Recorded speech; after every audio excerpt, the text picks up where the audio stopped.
Guys, luto tayo ng crispy kangkong, snacks sa mga bata at sa mga malalaking tao.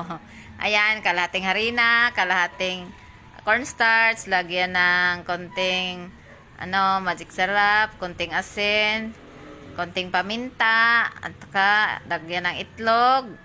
Ayan, lagyan ng tubig, haluin mabuti. Ayan, sige, haluin. Halo-haloin pa. Ayan. Mag-init ng mantika. Pag uminit na, ayan.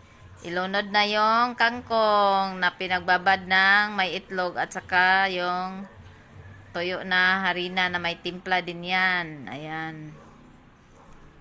Timplahan mo yung harina, yung tuyong harina ng ganun pa rin yung timpla.